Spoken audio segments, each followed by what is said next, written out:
So we're going to go ahead and begin. Let's go ahead and start with our introductions from left to right, please. Good afternoon, David Ramirez, CEO of the Brownsville South Padre Island Board of Realtors. Daniela Sosa, Executive Director of the Business Development Fund of Texas. Good afternoon, Chester Gonzalez, attorney. Araceli Aguilar from Gomez Fragoso Associates. Patricia Cavazos, BISD. Carmen Nordyke, broker manager. Joe Medrano, small business owner. Luz Marshall, BISD. Luis Larraga, BPUB Communications and PUBCAP Liaison. Okay, we're going to go ahead and begin. So I need the approval for the September 18th, 2024 minutes. Hopefully you all have had a chance to look over them. So move to accept. Okay. I second. Okay, so all approved. Aye. Aye. Okay. Moving on. Old business, any old business, sir? Yes, just a reminder, October is Public Power Month. During the September meeting, we had Mr.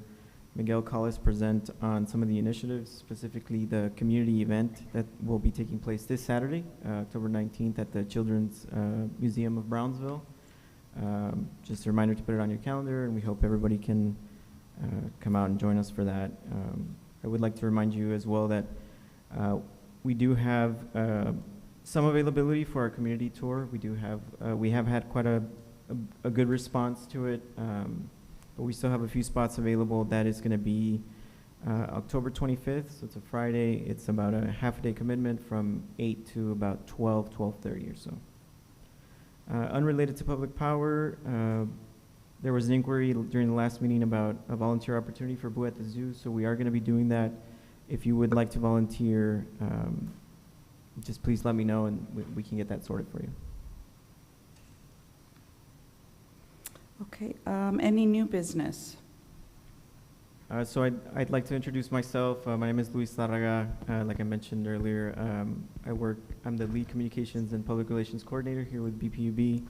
I'll be taking over as liaison for Mr. Ryan Greenfeld.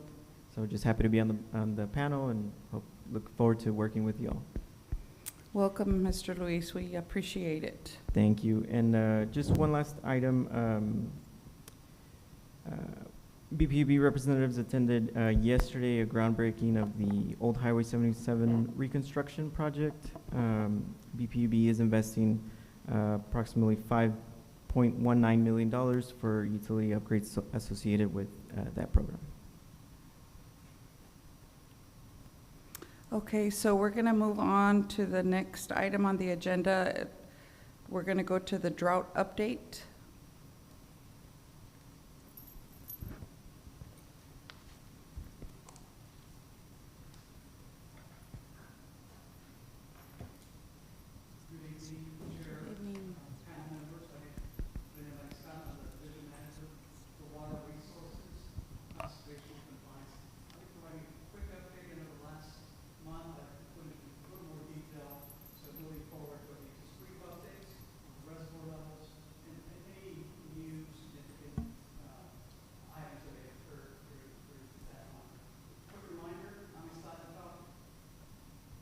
Can you hear me now? Yeah. Okay, quick reminder, Amistad and Falcon are the two reservoirs where we store our water, all the communities along the valley. So when we talk about storage levels, we're looking at the combined storage for these two reservoirs. So as of October 5th, 2024, which is the last official publication, reservoir levels, combined storage is at 20.8. You look at our drought, we still remain in stage 2. Stage 3, as I mentioned last time, would be once we start looking at that, once we're reaching that 15% level at the reservoirs. So we remain at stage 2. Just looking at the last 3 readings for the month of September, you'll see that for the most part it's remained fairly steady, which is actually a good thing because typically we see that reservoir levels dropping, but the recent rains over the last weeks and even month has allowed the reservoirs to stay fairly steady. 20.8, again, fairly steady. We'll see what the weather does for the fall. Projections are less rain, a little warmer, so we'll see where we end up next month. Any questions? Not at this time. Thank you. We're good, thank you.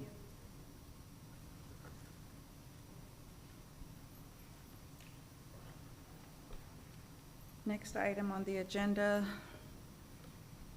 FY 2025 approved budget. Good evening, Chair, panel members. My name is Jorge Santillan, Finance Manager. And I'm going to go over the approved fiscal year 2025 O&M operations and maintenance budget and capital budget. This budget was approved on September 9th. And we're gonna go specifically over the sources of funds or revenues. The second, the uses of funds or expenses. Number 3, utility summary of revenues and expenses. And number 4, the 2025 capital spending plan. First, we're gonna start with the sources of funds or revenues. The total revenues was approved or adopted was $276,316,000. Now this is a balanced budget, which means the revenues match the expenses.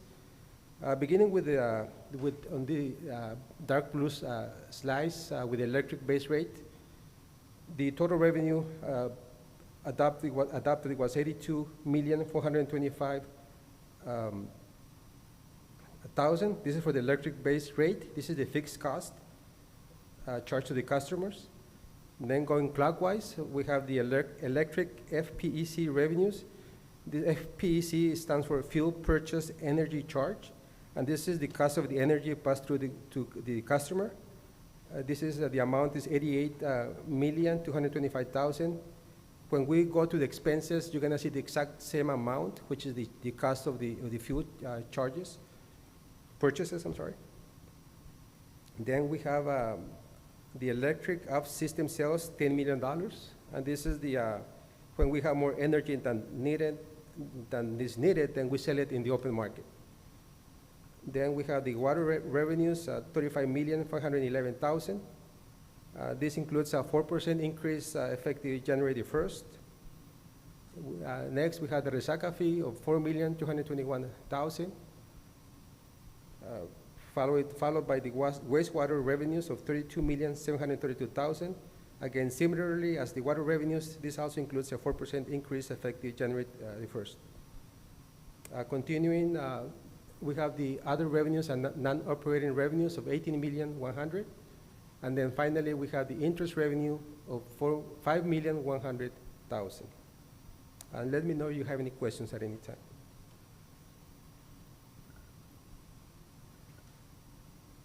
Now, continuing with the uses of funds or expenses. Again, the amount is $276,316,000. Beginning with the top slice, the power supply cost. This is the same amount that we saw as the PFEC charges of $88,225,000. Then we have the off-system power supply cost of $5 million, and this is the amount, the purchase cost to generate the $10 million that we saw in the revenue side. Then we have, going clockwise, we have the SRWA contribution, and this is the contribution into to the Southmost Regional Water Authority. BPUB owns 92.91% of the authority, which means we are entitled to a water allocation of 92.91%. So this is the contribution into the SRWA. Then we have the personnel O&M expenses of $55,961,000, followed by the resaca maintenance personnel, $1.4 million, inflationary wage adjustments of $1,879,000 for our employees. And then we have the merit adjustment program to be initiated in FY 2025. This is $500,000. We have 350,000 allocated for new positions. The actual request of new positions was much greater than that amount, but this is what PUB was able to budget for this fiscal year. We continue with the non-personnel O&M expenses of $41,423,000. Resaca maintenance. Non-personnel, this is for the supplies, services, minor equipment, and also the maintenance as well. Continuing with the Resaca maintenance and non-personnel expenses, $954,000. Then the other non-operating expenses of $1,100,000. And then we have the debt service fund, $28,485,000. This is the annual payments into our long-term debt. We issue long-term debt mainly to finance our capital equipment or capital projects.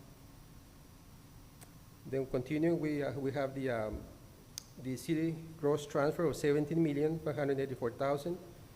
This is as per bond covenants. We're required to transfer to the city of Brownsville 10% of the adjusted gross revenue, and this transfer is composed of actual cash transfer and also utility services.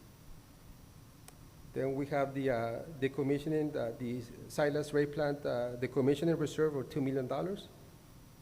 The power supply reserve of $1,500,000, and this is to mitigate any price fluctuations in the energy purchases. Resaca CIP funding, $1,859,000, and the CIP funding, $20,838,000. Again, these are the expenses. Continuing with the summary of approved revenues and expenses, and again, these are the first three columns. Those are the electric, our three utilities, which is the electric, water, and wastewater. We're going to be looking at the last column, the combined, FY 2025. Beginning with line number 3, we have the total net operating revenues. That's $253,116,000. From that, we add the line number 4, other operating and non-operating revenues and interest from investments, totaling $23,200,000. That equals to gross revenues in line number 5 of $276,316,000. Then we subtract or back out the fuel energy costs and off-system sales, as well as the SRWA contribution, which totals $100,472,000. That leaves adjusted gross revenue in line number 7 of $175,844,000. Now, from this amount, we use this amount to calculate the city transfer, the 10% of this amount to the city. Line number 8, we back out the O&M expenses of $103,576,000. Leaves us a balance available for debt service and other legal purposes on line number 9 of $72,268,000. Then we back out again the debt service on line number 11. The total debt service is $28,485,891. That leaves available after debt service $43,782,000. Continuing on line number 16, that's the we back out the contribution to the city, $17,584,000, which is, I guess, is composed of the line number 14 and 15, which is line number 14, that's the cash portion, and then line number 15, that's the utility usage by the city. Again, that $17,584,000 is 10% of line number 7, the adjusted gross revenue. After subtracting the cash and utility benefit to the city, that leaves a balance available to surplus for transfers out on line number 17 of $26,197,000. And then with that amount, that supports the transfers out. On line number 20, that's the operating sub-account fuel adjustment of $1,500,000. Line 21, the commissioning reserve of $2 million. Line number 22, the improvement, the CIP funding of $20,838,000. And line number 23, the Resaca CIP funding of $1,859,000. Again, the last line that you see there, the ratio of 2.54, that's the debt service coverage ratio of 2.54 times. Our required debt service ratio is 1.25 times, so we are exceeding that required ratio. And the last section is the proposed fiscal year 2025 5-year capital plan improvement plan.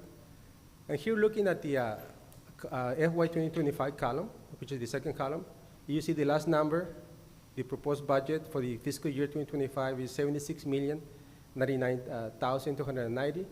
That's includes a carryover, or that amount includes the carryover of $13,334,000 from prior year, plus the amount adopted for FY 2025 of $62,764,000. The funding sources includes the improvement fund, Resaca fees, impact fees, other contributions, capital grants as well. And in this slide, this shows the uses of that CIP funding. Looking at the third column, which is the proposed fiscal year 2025 budget, the grand total is $76,099,290, which that amount matches the sources of the funding. These are the categories that we have for those capital improvement projects. And I know it's a lot of information, but you have any questions? And here's my contact information is there. If you have any questions, please feel free to contact me as well.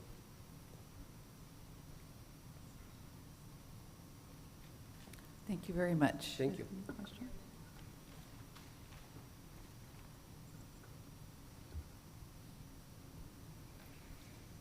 Okay, next on our agenda is the IRP update.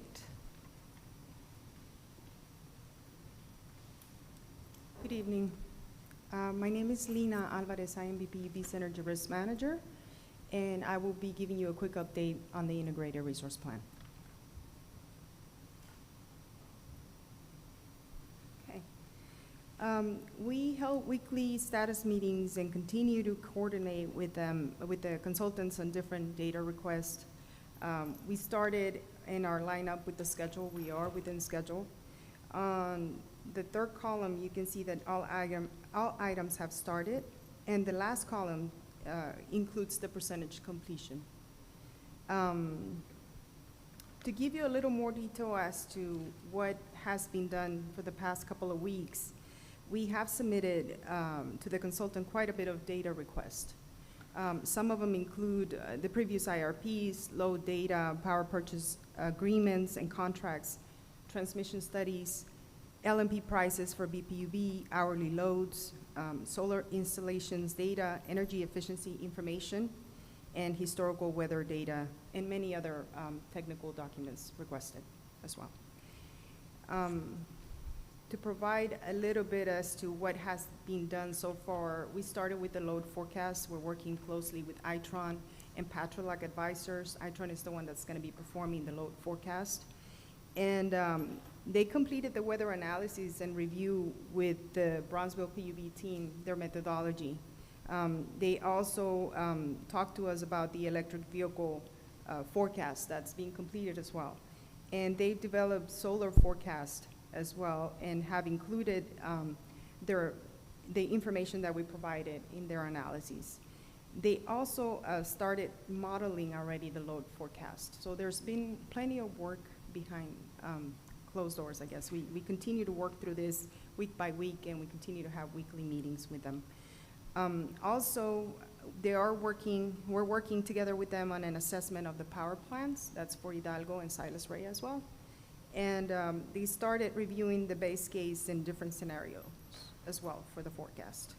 So, and currently they're working on setting up the IRP report template as well. Yes. The Integrated Resource Plan, it's, we're working with Patrolac advisors and ITRON as well. Itron is doing the load forecast, and then Patrolac Advisors is in charge of the whole integrated resource plan. But we usually start up with the load forecast. So we've started in our lineup with our schedule, and we are pretty excited to work with you all on the process and try to obtain some recommendations to take to the board of directors soon. The next step is going to be to nail down the workshop dates, and Norma will be contacting you to check your availability. So we'll be doing that in conjunction with the board of directors. So it will be the PUBCAP members and the board of directors as well for some of the workshops. The next slide provides you a quick look as to what those dates are. These are the dates, and we will let you know if anything changes, like if we can't make quorum for whatever reason, we'll let you know. But as of right now, we're working on a special board meeting for December 18th. That's workshop number 1, and that's the intro to the BPV board and PUBCAP. We'll be providing more details as to what is the integrated resource plan and what is going to be the plan of action in this workshop. And then workshop number 2 is, this one will be during a board meeting. It will probably be before or after the board meeting. And this one's to review input assumptions and define evaluation matrix criteria. Workshop number 3 is just with the PUBCAP. And this is where you are all going to be assisting us, trying to come back with a recommendation to provide to the board in terms of what is it that should be included on the analyses, what method we're going to be using, and what are the criterias that we consider important. And then workshop number 4 is to present the PUBCAP recommendations to the board of directors. This one again falls on during a board meeting as well.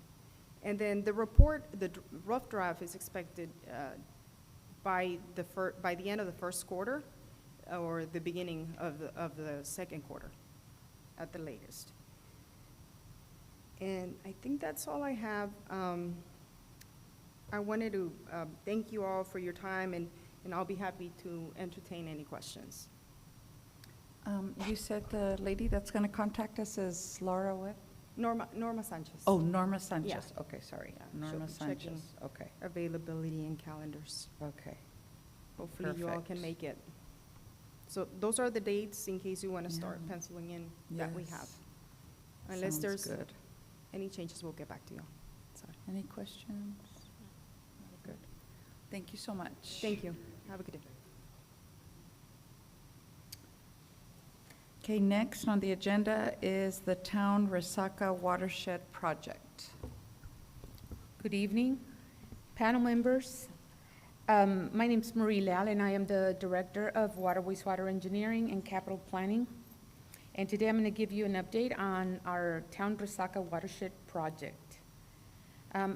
First of all, before we start on background on this project, we basically have 3 major Resaca systems in Brownsville.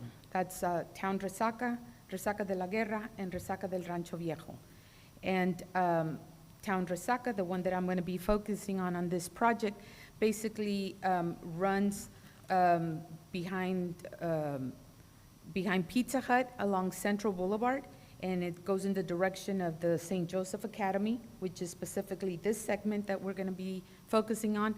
It goes through the zoo all of the way down to the old, those of us that remember the old Lincoln Park under the expressway, and it ends at Los Tomates Bridge. So that's basically is Town Resaca.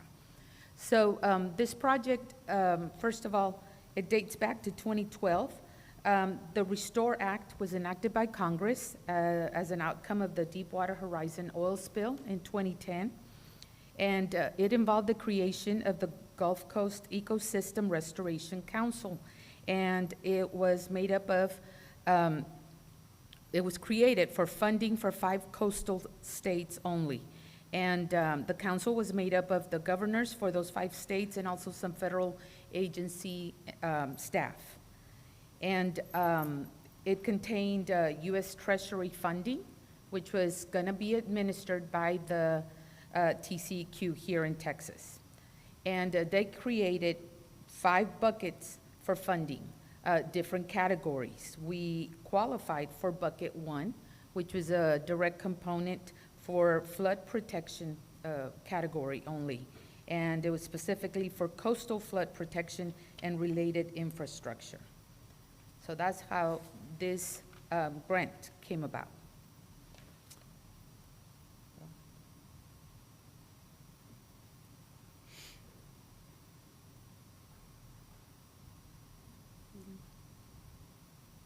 It won't go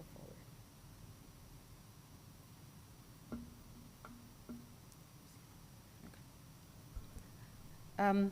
Okay, so now we jump from the creation of the Restore. We jump 4 years to, from 2012 to 2016, and we get into the BPUB timelines. In 2016, BPUB and the City of Brownsville were co-applicants in this initial submittal. At the time, the city manager, the assistant city manager met with BPUB at the time of the application, and board approved resolutions for coordinating with the city, and the submittal of this application was done in March 14 of 2016. The City of Brownsville submitted letters of support to the TCEQ also in 2016, and the initial submittal for this grant was $43 million overall. In 2017, the TCEQ comes back, and they ask that the project be phased out over 4 phases to cover $41 million over 4 phases. From 2018 to 2019, these 2 years were basically spent answering requests by TCEQ, requests such as the economic growth, checklist items, and so on and so forth, questions that they have on the grant. In 2020, we received grant notification for phase 1 only, and it was going to be a reimbursable grant for phase 1. In 2022, we received a notice to proceed and for dredging operations, and these had to go through the Treasury Department, and the dredging operations were going to be done. They were performed in-house by our Resaca maintenance crews.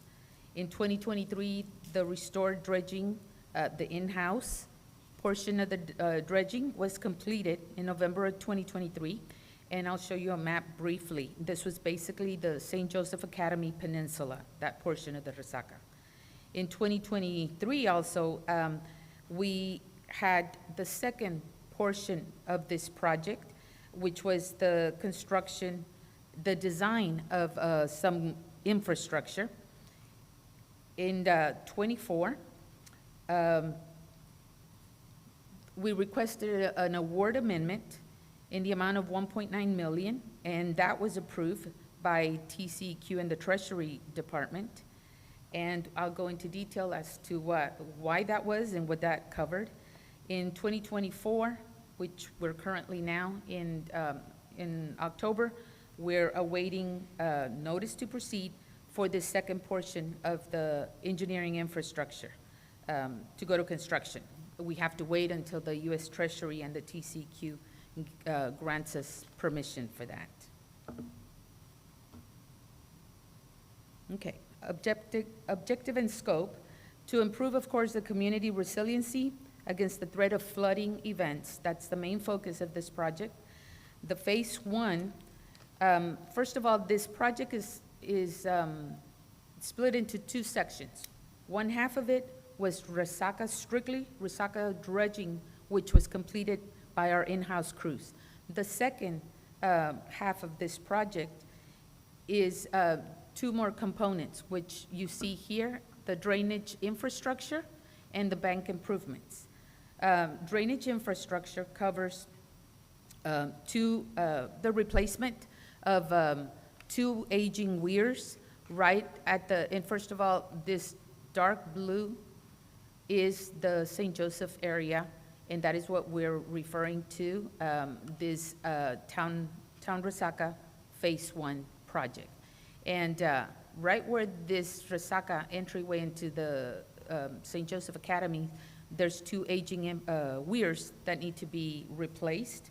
Other parts of drainage infrastructure, we have a valve in the vicinity of, for example, Russell Street and Russell and Los Ebanos that needs to be replaced. And in addition to that, we're going to be implementing these large manhole structures. They're called storm interceptors, and they do just that. They intercept, when it rains, they intercept debris, and they still allow the water to flow into our inlets and into the resacas. So we're implementing 10 of those. Benefits and outcomes. First of all, this project will increase storage capacity to minimize flooding. It will improve the water level management. It will minimize the flows and the pollutant loads to our lower Laguna Madre, and it'll restore habitat for native birds and wildlife.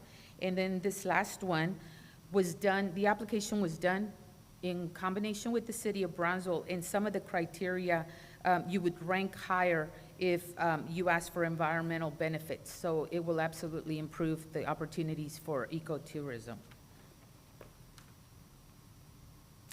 Project timeline and key milestones, just in a linear chart. First of all, the design for those infrastructures that I just described was completed in June of 2023.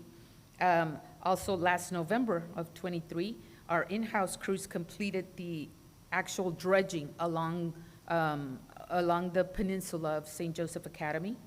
And we jump over to this year, October 24th, where right now we're currently awaiting the notice to proceed for the weirs and the storm interceptors and the valve replacements, and for the bank stabilization as well. And we anticipate that this will be a one-year project, so we'll complete it by December of 25. Then we get into the finances. This is a very busy slide, but first of all, when I stated that the TCQ, it was a total of, right here at the bottom, $41 million grant that we asked for. They came back, they told us to break it down into 4 phases, which are these 4 phases, and then they came back and they gave us the award, but only for phase 1. So we can just focus on the first row, and pretty much phases 2, 3, and 4. These are just estimated costs for improvements to other sections of the resaca. Currently, the restore buckets that they gave awards to, those are closed. So the one that we got was for phase 1.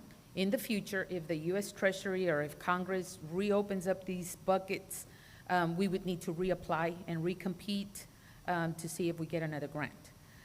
So for now, if you look across, in 2017, we requested $3.9 million.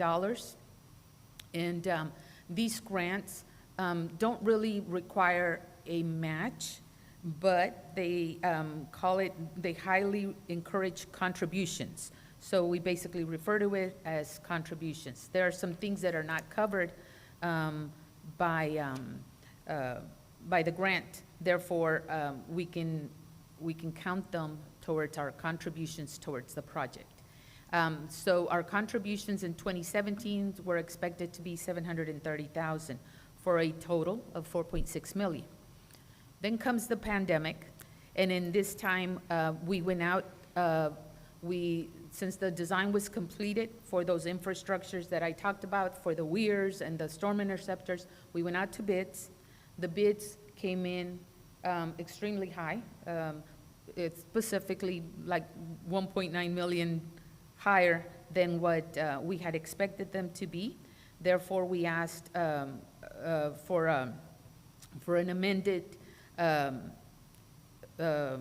grant, and it was granted to us. And so instead of the 4.6, they went ahead and bumped it up to 6.588, which we don't have to have a match. We will have some contributions, but our updated project cost is $6.588 million, and it should, estimated timeline for completion will be overall 2 years. The rest like I said, these were just estimated construction cost estimates for different more weirs or more storm interceptors through that portions of the town Resaca. And as they allow us, as they open up these different buckets for us to compete and apply for, then I'm sure we'll need to refresh these estimates and reapply for those grants. Okay, project expenditures. First of all, on this, if you focus on columns A through H, these are the qualifying categories that we have to do quarterly reports because we're on a reimbursable basis. So they reimburse personnel salaries, fringe benefits, travel, supplies, equipment, and then, of course, you get into the actual contract, the one for the infrastructure and the construction cost. And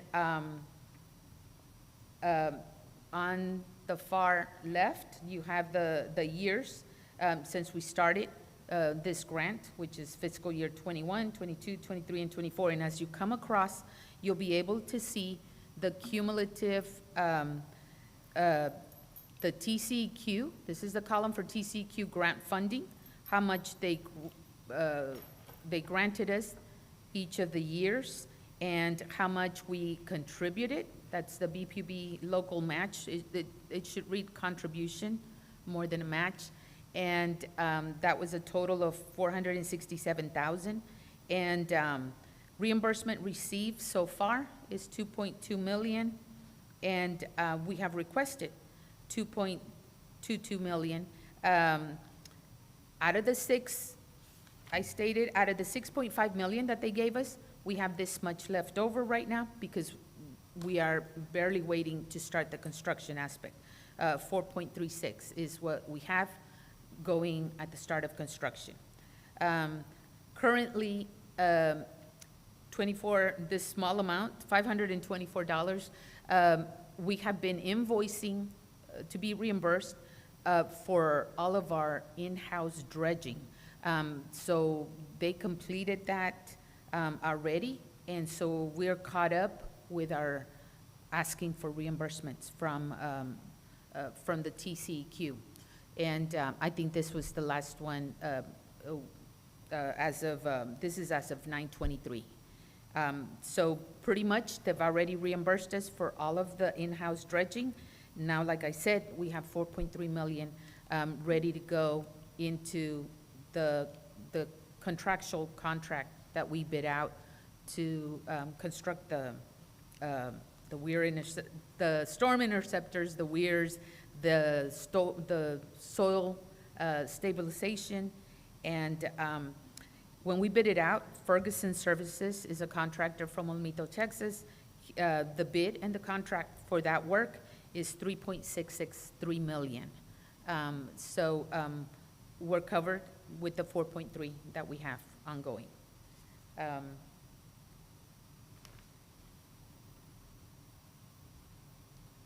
So this is the summary. We've done the reimbursements that I talked about. We've done 31 reimbursements, and they were basically for the in-house Resaca dredging that was being done.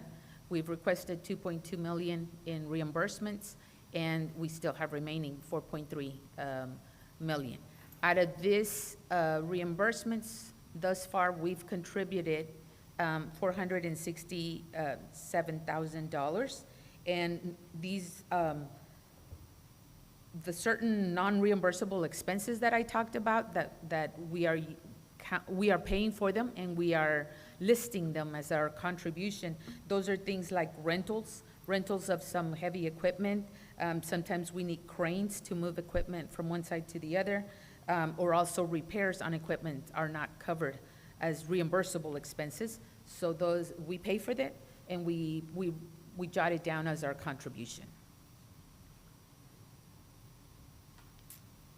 Okay, more Resaca Restoration historical financials.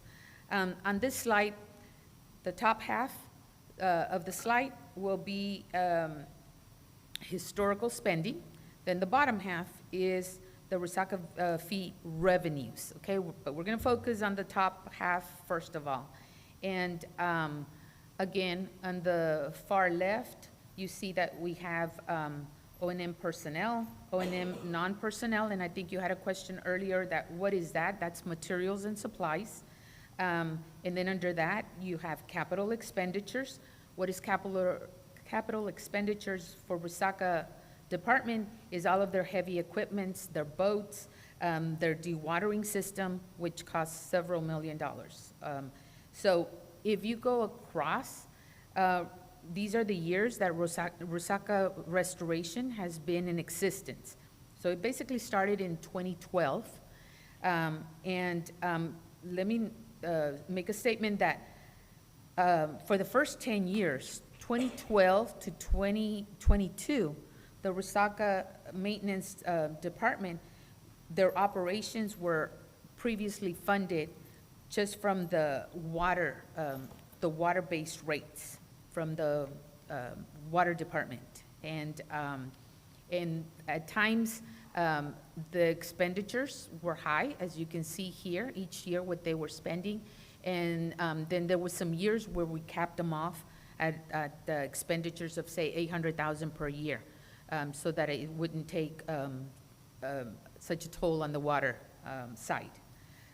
So in 2012, you can see the first 2 years, the 3.7, the 5 million, the first really 3 years, those are the years that were high with capital expenditures, where they were purchasing the heavy equipment, the dewatering equipment, and so forth. And then you get to 2022. In 2022, BPB did a cost of service study, and that is where the Resaca fee was initiated. And it was initiated in June of 2022 with the $4.50 fee that customers started to pay on that. So if you go to the 2022 column down, this is where, and it's also the year where the Restore, this grant that we're working under, it started implementing our reimbursement. So these numbers here is what the Restore grant was reimbursing us. And then down here is the money, this is the money going out, how much we were spending in 2022. Our contribution was $487,000. In 2022, the Restore reimbursed us $496,000. Our total expenditures were $1.18 million. But in 2022, if you scroll down, incoming Resaca fees were $1 million, and so on and so forth. If you go to 2023, the same thing. Our expenditures, both covered by PUB contributions, covered by the Restore, 1.4, for a total expenditure of 2.2. And then at the bottom, what was coming in was 3.0 million in Resaca fees. So if you continue to do that, this is the grand total of total expenditures in Resaca since its inception in 2012 till 2024. And currently in Resaca fees, 6.1 is the balance that we currently have as of September of this year, incoming funds from the Resaca fee passed on to our customers. I know that's a lot of information. If you have any questions.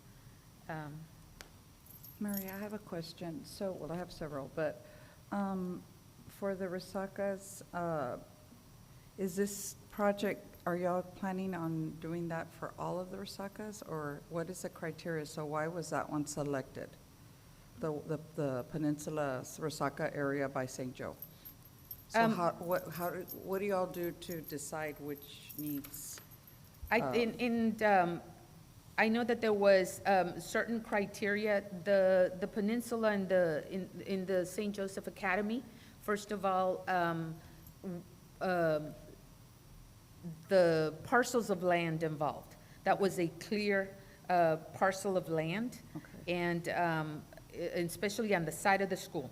We're not gonna do any work on the embankments across from the school.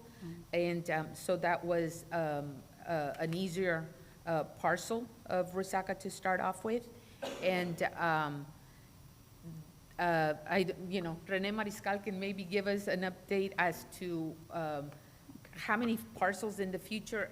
Like I said, we don't, until those buckets are reopened for funding, we wouldn't know the amounts and how many parcels it would be broken down into. But maybe you can say how it's scored to be. Yeah, hi again. So one of the things that was looked at early on was the fact that the town of Resaca watershed is the most condensed, populated, so there's definitely, it's silted, quite frankly, more than some of the others. So that was a starting point. They also took into account, the ecotourism around that watershed. Yes, right now it's along the peninsula, but the intent is to do the entire watershed because it's silted quite a bit more. It's the oldest Resaca, so all those things were taken into consideration, along with, business development and so So forth. the plan is to do all the Resacas Yeah, in Brownsville like that? Ultimately, the goal would be to get to all the Resacas.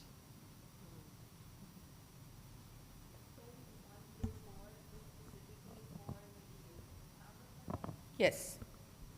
Yes, and I'll go over, further down, I'll go over some of the history of what other Resaca systems BPB has already addressed and the timeline on those. So as a project recap for this, the town Resaca Phase 1 was funded through the U.S. Treasury Restore Grant, and it was focused on just the town Resaca system, and it's a non-reimbursable amounts funded by the Resaca fee. The dredging was completed in-house by our BPB crews. The design of drainage infrastructure was completed by a consultant, and then we went out to bids, and we obtained a contractor to build those infrastructure items that I delineated, and the land to be improved does not require a fee simple acquisition. And then, of course, like I've been stating, future phases will require subsequent applications when and if the opportunity gets reopened by Congress. I have a couple of that can clear some more supplemental information. Pretty much this is what the original mapping of the whole 41 million grant application looked like. All of the TR1s through 15, I think there was 15, those are the segments. That's how it was split up. And thus they ended up breaking Phase 1 just into like 3 segments, which is TR5, TR6, 7, that's the St. Joseph. This section right here, this U shape, is the St. Joseph Academy Peninsula. And this is a close-up of the area that Phase 1 covered. And like Rene was saying, this is infra red that shows the depth of how much they were able to dredge out. And there's areas where as soon as they hit clay soil, then that's when you stop. That's when you've removed all of the accumulated silt. And in areas, it had quite a bit. They removed up to 9 feet and as little as 1 to 2 feet in some other areas. But now, going forward, this is, like I said, this is where the weirs are going to be improved. The streets around it are the ones that are gonna be having the 10 storm interceptors. And the 1,500 linear feet here is, or 5,000 linear feet, I believe, is gonna be the bank stabilization. Yes.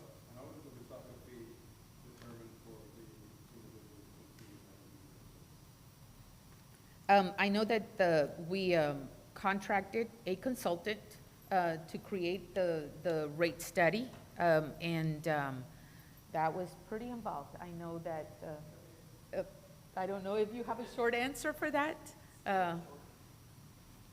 Monica Cavazos is a director Hi, of Monica finance. Cavazos, Director of Finance. So we had an engineering firm that did a cost of service and rate study for us on our water and wastewater rates as well as the Resaca. They looked at different options, people that live on a Resaca, near a Resaca, people, you know, inside city limits, outside city limits. So there was different scenarios that were considered by both our board and the city commission. What they ultimately decided was to assess the fee to all water customers, all of the customers of the water utility. So that was the ultimate choice that was made by the city commission and our board. Monica, is it based on the amount of usage and the percentage to the ratio that you assigned? It's based on the cost. There were several different factors. So the costs of the Resaca department, Marie mentioned, there were other activities beyond the grant activities that are conducted as well, the zoo and the Old City Cemetery, different work that's done by the Resaca department.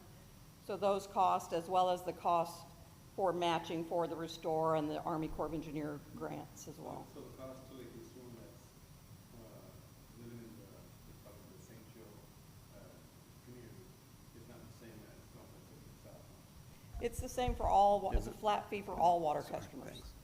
We looked at using it, using usage as a way to determine the rate, you know, a volumetric charge versus a flat charge. There were a lot of different options that were considered, and ultimately what the board and the commission chose was a flat fee For assessed to everybody. all water customers equally. All right, thank you, Monica. Any other That's it. rate questions? Okay. Any other questions? I have a question.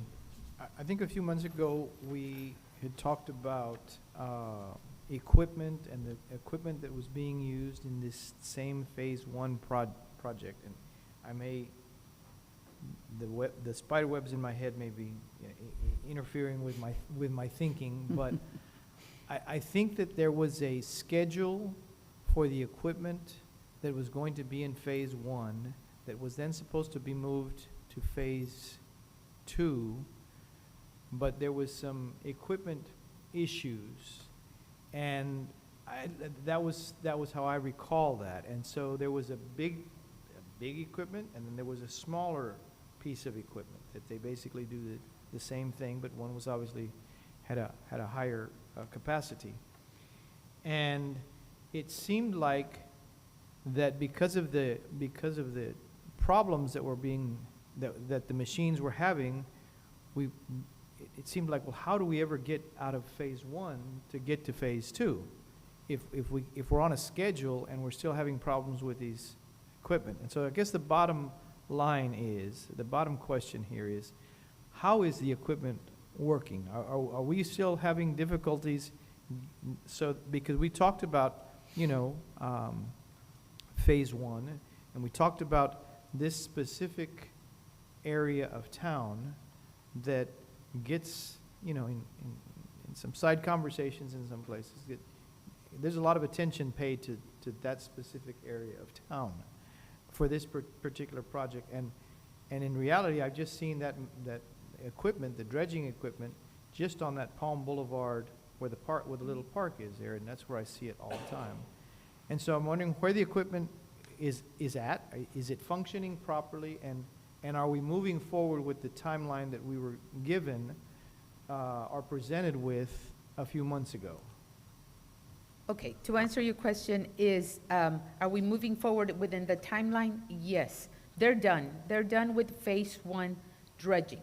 The only thing that we're waiting is the U.S. Treasury is the one that has to give the notice to proceed for us to begin the second portion, which is the actual construction of the infrastructure, engineering infrastructure. That's going to be done by a contractor. It does not involve dredging. It involves the construction of 2 weirs, the 10 storm interceptors, bank stabilization, and 2 valves, large valves. So the Resaca crews are done with their dredging. Phase 1 is completed.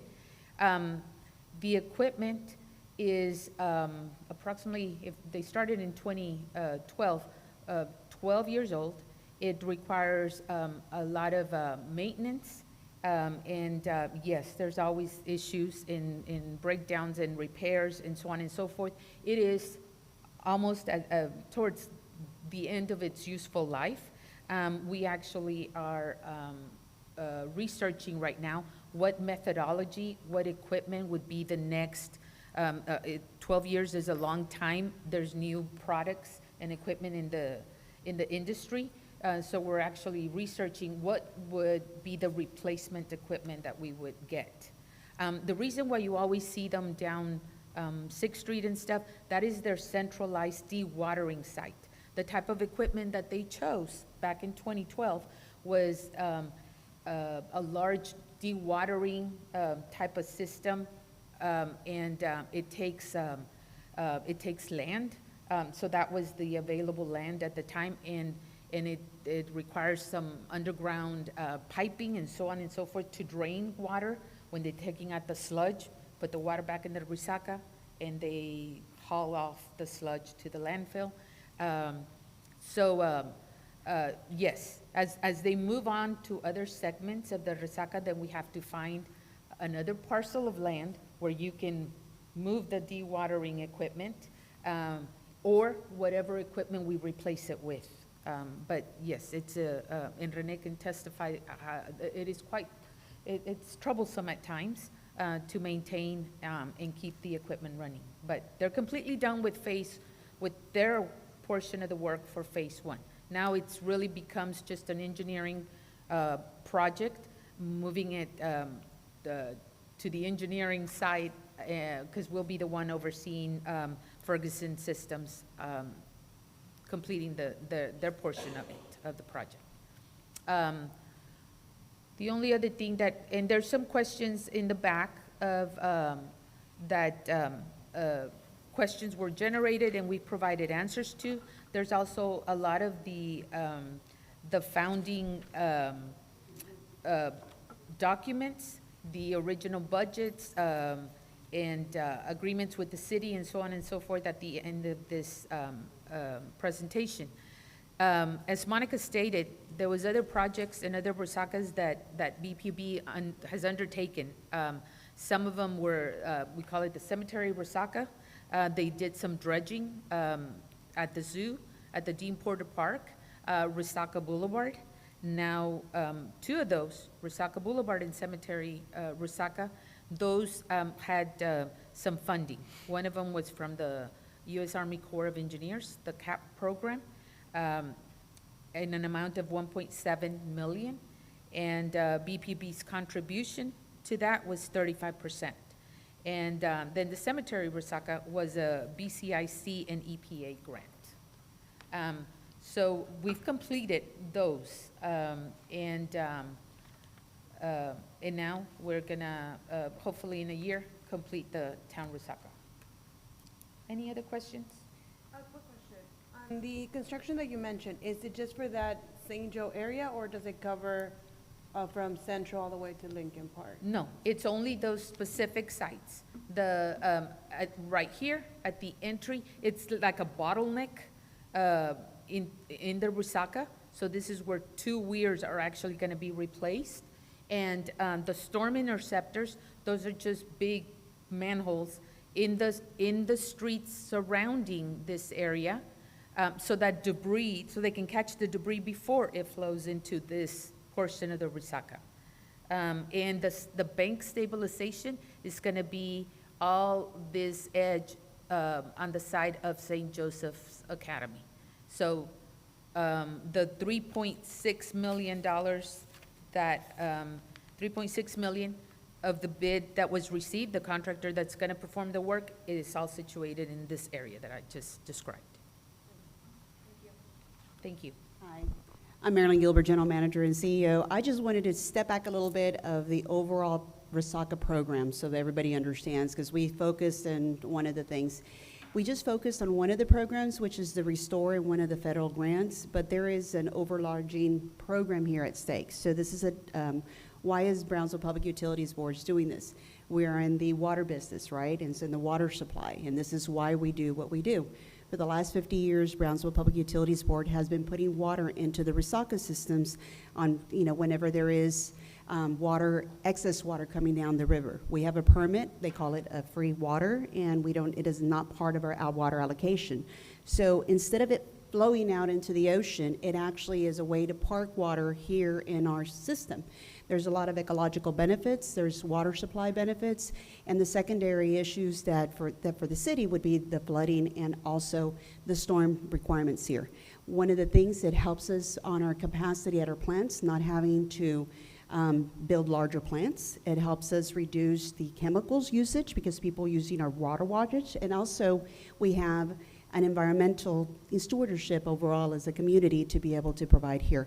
If you think about it, in Matamoros, it is about 10 degrees higher and warmer because it's all concreted up than it is here. So it also helps also with the climate and the control. So I know we're focusing on here and why that resaca, there is an issue in flooding, but the reality is that there's times of drought. It helps us also as well. So I just wanted to give the overall aspect of we're involved because of the water supply and the water management that we do and how we move water through our system for the various different operations of the PUB. Any questions? So I think it's a wonderful project. I just feel like all the resacas should have attention because obviously they have issues. So that's why I was asking, like, what's the criteria of why you all chose a certain one and the grant and that kind of thing? Because I talked to other people that voiced their concerns about their resaca lots and that nothing's ever been done in their resaca for many years. So Yeah. that's why I was asking, because there is a lot of concerns about that. Okay. About the resaca, the dredging, all the stuff that they do. And so that's why I was asking. Okay, no, fair. Thank you for that. And any other comments, please reach out to the liaison, which is Luis, and he should be able to provide anything. You are our ambassadors to the community. Anything that you hear, concerns, questions, please ask us. We can go back, and Renee has all of the history since, when PUB was asked to assist with this programs, and we have all of the memorandums of understandings between the City of Brownsville and the Public Utilities Board, between the grants, the management. All of these programs that are federally funded have a very high paper trail, and so everything has to be done with certain criteria. A lot of details, and what you're seeing is probably a blink of what the information that we have available. Thank you. And thank you so much. Thank you. Okay, we're going to move on to next item, fiscal year 2023-24, annual City of Brownsville BPUB collaboration report update.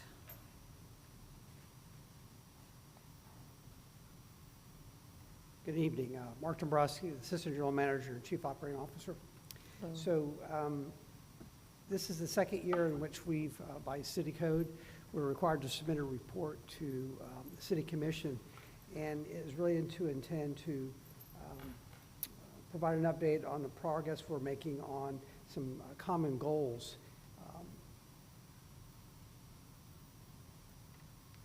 So that's the elimination of duplication of services, create administrative efficiency, provide joint service efforts, and ensure quality of service at the lowest cost. We have quite a lengthy report that we provided to the commission, and I'm told that we will send that to you electronically, so you can get a glass of wine, maybe a good glass of wine, and read it one evening. But I'm going to cover a few highlights here for you this evening, and this is what was presented to the City Commission back on September 17th. So we've made progress in reducing the service duplication, and we're identifying overlapping functions and streamlining processes. We've minimized redundancy and improved efficiency in our operations. As Brownsville grows, our roads and highways need to support that growth. Transportation projects offer opportunities for the city and BPUB to reduce those duplications further. We can improve efficiency through coordinated design, procurement, construction, and project management. And this collaboration is important because much of BPUB's infrastructure is within the city's roadways. As Louise mentioned earlier, yesterday was a groundbreaking for Highway 77. And so out of that 13 million, 5 million of that is just to move the utility infrastructure. So it's a joint project, would have been much more expensive had we done two separate designs and worked together. So makes a lot of sense. Another area that we're working with is the backflow testing. And so BPUB's Cross Connection Control Department performs annual tests on city-owned backflow preventers. And these devices are essential because they protect our potable water supply from contamination. So over time, backflow preventers can wear out, become damaged, compromised, and their ability to safeguard our water supply. So regular testing helps identify issues, ensures compliance with safety standards, and protects the public health. So through this effort, we streamline the process, reduce redundancies, and enhance the efficiency of our operations. Second area we focused on is this administrative efficiency. So by implementing new technologies and optimizing our workflows, we significantly improved administrative capabilities, resulting in faster and more efficient delivery service to our customers and citizens. One of the key initiatives we have is the integration of Excella software, which is used between the city and BPUB. So this integration streamlines the permitting process for our citizens while ensuring compliance with city code. For our customers, this creates a seamless process regardless of the agency involved in the various stages of the permitting process. So no one likes having to get a permit, but we're trying to make it as easy as possible. Providing joint services is another area that we're looking at, and we've been working closely with various departments and agencies to foster a collaborative environment to allow us to leverage our collective resources to better serve the community. This means faster, more effective service delivery for our customers and citizens. Key initiative here is street lighting. So street lights increase visibility, thereby preventing accidents and deterring crime. They also enhance evening activities and neighborhood vibrancy. Well-lit areas attract more customers, boost local business, and create a pleasant environment for commerce. So we're working with the city to illuminate our roadways and sidewalks with energy-efficient LED lighting. This includes upgrading the existing lights as well as installing new infrastructure. Improved communication between the city and BPUB helps reduce miscommunication and ensures everyone is aligned. This leads to better resource allocation, and shared information allows us to direct funds where they're most needed. Collaboration encourages innovation by sharing ideas and best practices, and allows us to provide solutions that might not be developed independently. We're working together to increase accountability, ensuring that services are delivered effectively and public funds are used responsibly. This builds public trust as our citizens see their needs are being met in a coordinated, efficient manner.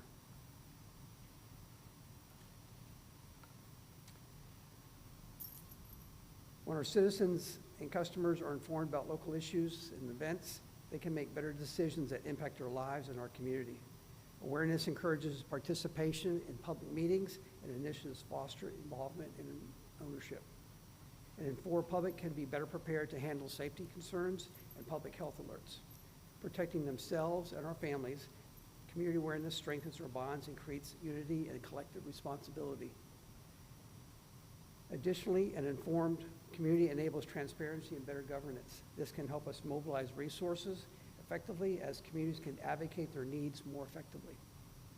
Throughout 2024, the city and BPUB worked together to inform the public about public safety events, economic events, other significant events, and amplifying these crucial messages. In 2024, the city and BPUB worked together to update our 5-year water conservation and drought contingency plan, which is on file with the Texas Commission on Environmental Quality and Texas Water Development Board. We've since contracted with an international engineering firm to develop a drought contingency strategy that incorporates industry best practice and proven science. The effort is to move beyond regulatory compliance and to maximize the return on our conservation investments. Once complete, BPUB and the city will update that plan on file and initiate projects and programs that identify it as having the highest likelihood of success in reducing our water consumption. Additionally, the city and BPUB are working collaboratively to identify funding opportunities and grants to expand our treatment plants and secure drought-resistant water supplies for our residents and the vital industries that drive our local economy. In 2024, we saw significant progress in the BTX fiber project, with most of the middle mile fiber construction complete. The focus has shifted to the last mile segment, connecting retail customers with fiber. For areas of town served by overhead utility lines, the joint use of our infrastructure offers an alternative to undergrounding. BPUB and Lit Fiber are coordinating these efforts. The city has agreed to reimburse BPUB approximately $1.26 million to meet the surging demand and expedite the process. We've contracted with 3 engineering firms to manage and review Lit Fiber's pole attachment permits, applications, and thus ensuring public safety, pole integrity, and electric infrastructure reliability. We're committed to high-quality services and fiscal responsibility by continuously monitoring our performance. BPUB's valve and hydrant department collaborates with the city's fire department to inspect, flush, and maintain hydrants, ensuring reliability and compliance with safety standards. Hydrants are replaced and based on condition and color-coded by flow rate. Valve inspection prevents seizing and ensures smooth operation, which is systematically carried out to minimize failures and effectively manage the BPUB water distribution system.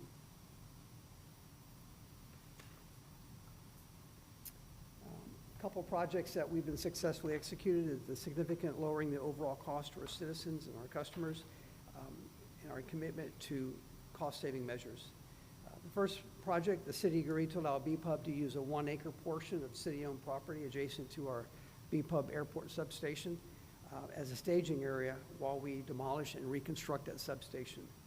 This collaboration will reduce the project cost and schedule and enable us to re-energize the substation to meet the growing demand of electricity in and around our airport while we improve reliability.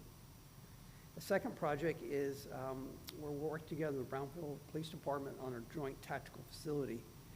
So for that, we rented and installed a temporary generator so they could get the facility up and running while permanent power supply was being constructed.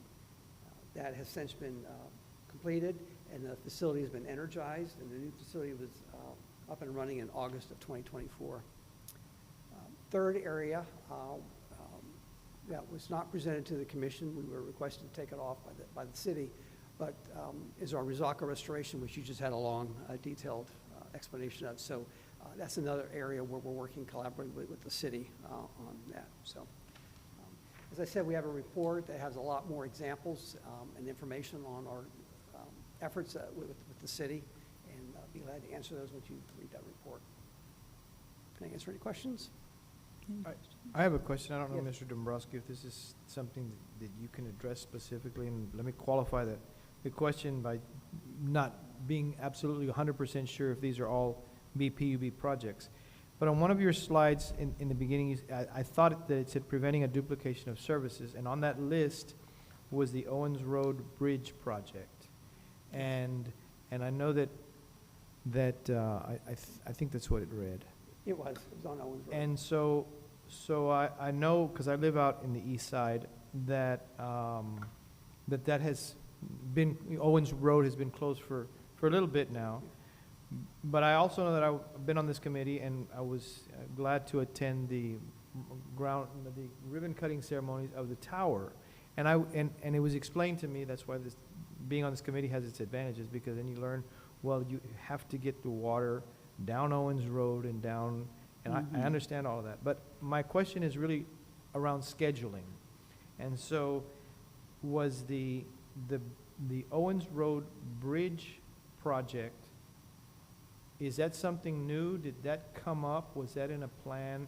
Because I know that for almost a year, if not longer, Boca Chica was shut down, and so was Owens Road because of the infrastructure to get to the new tower. And so that's my question. If they were both specifically PUB projects, how was that scheduling determined? Was it because of different grants or something? A, and then B, how are we going to work around when the median, they're going to be putting in a median east, I believe. That may be a specific highway department project, I know that, but is that going to be also interrupted with any PUB changes? And how do you all manage to schedule So all those the water things? tower was our project. The Owens Road is a TxDOT project, and I'm going to call a friend, Marie Leal. our head engineer, he can answer the question. Coordination. He is right. The TxDOT is considered an off-system bridge by TxDOT, and this is basically a three-party project, but is primarily a TxDOT. They're the ones, we can't, we don't change the TxDOT CIP in their letting list and so forth. What happened in the Owens Road Bridge, TxDOT obtained their contractor. They go through their procurement process, their bidding process. They obtained a contractor. And actually, in order to facilitate, we have a lot of utilities in the area. And in order to facilitate it, we even did a three-party change order, including TxDOT, City of Brownsville, and us, so that their contractor could relocate our utilities, so it would move faster.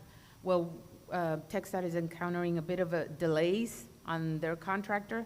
We're still awaiting for them to install a small lift station and install a couple of things, manholes, so on and so forth. Our crews have done their portion, and we're going to continue to tie up our utility relocations.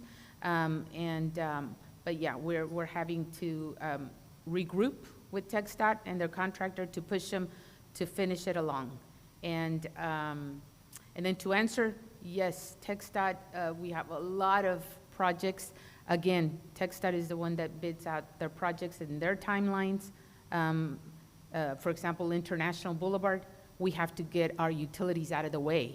And the medians, the median projects, the first one will be from Four Corners towards the port.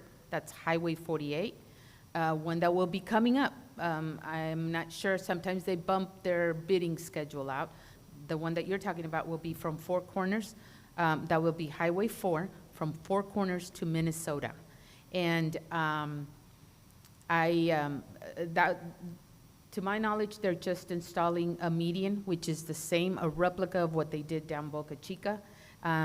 We do have to, at times, especially if they're creating bus bays for the bus, it goes a little bit wider. In those areas, we need to move our utilities, our water and sewer out of the way if we have any there. So that's more in spots. Some intersections may be affected. But yes, to answer your questions, right now we're working on phase 3 of International Boulevard, which is right in the middle of, in front of Porter High School. We are going to be doing some major utility rework. And Brownsville's growing. By the way, Alton Glore, from Paredes to the Expressway, that's also coming. We're already having preliminary meetings about our utilities there. That's going to be a big one. So I just had a meeting yesterday, Old Dallas Road. That's a CCRMA from Highway 100 all the way to the sports park. We're having to move some of our utilities because they're going wider and they're making it from a country rural typical section to an urbanized with curb and gutter and sidewalks and stuff. It's going to be amazing, but there's a lot of construction.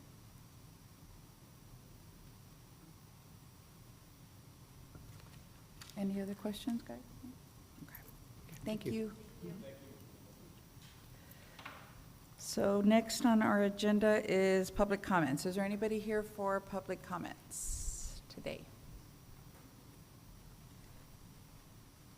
Go ahead, ma'am. Come on up.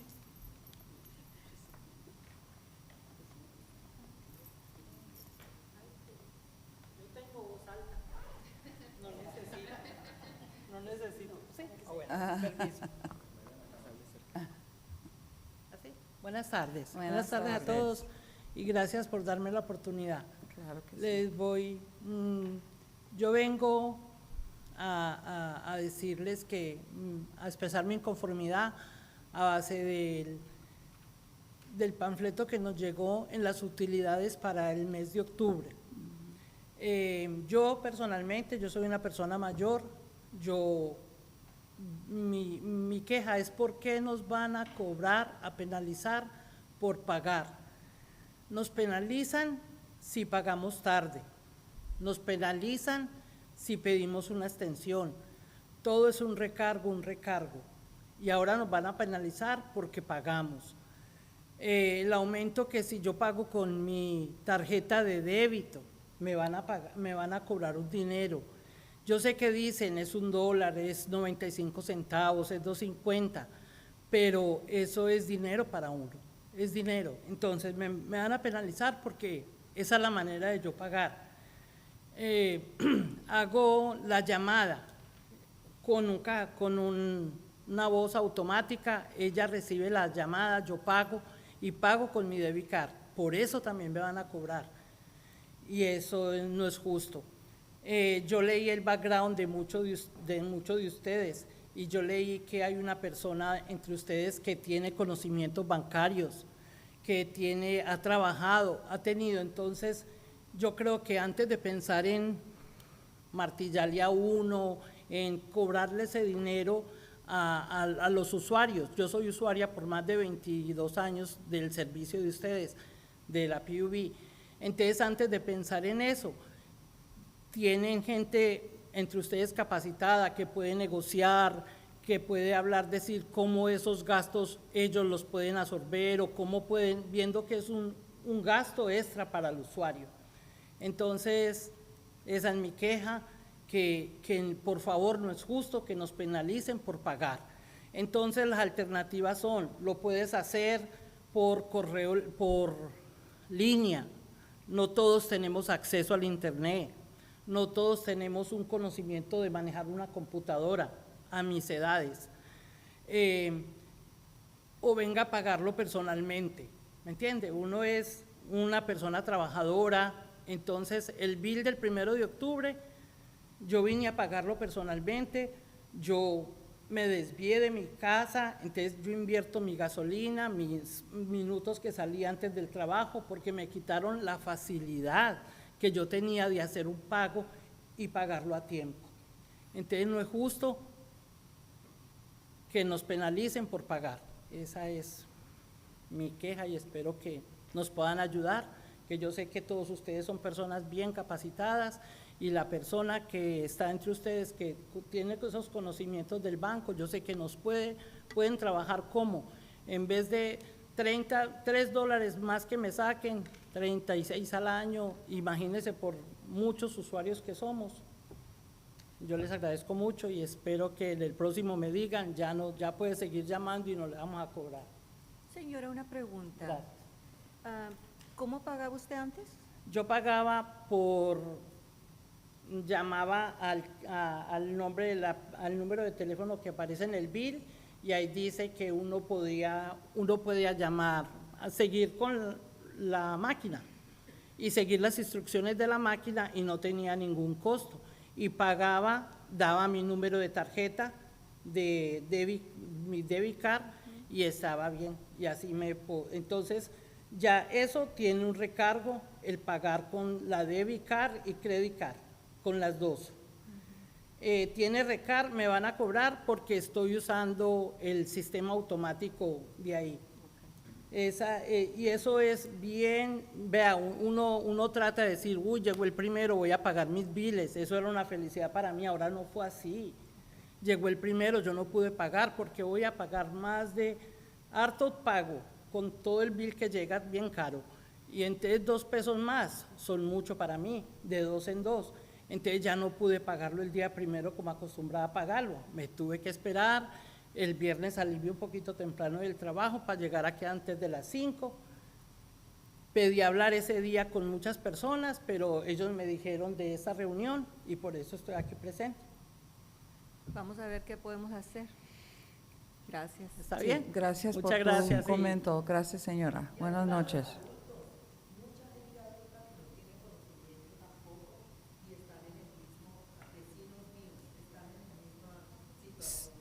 Si puede pasar por favor Sí, al puede podio. pasar a hablar aquí, si quiere, señor. Pásale. Pásale.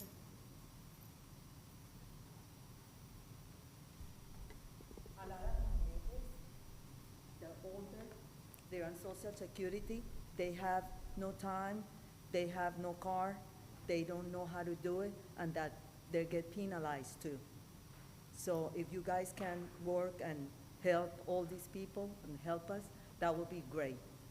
Thank you. Thank you so much for sharing. Gracias, señora.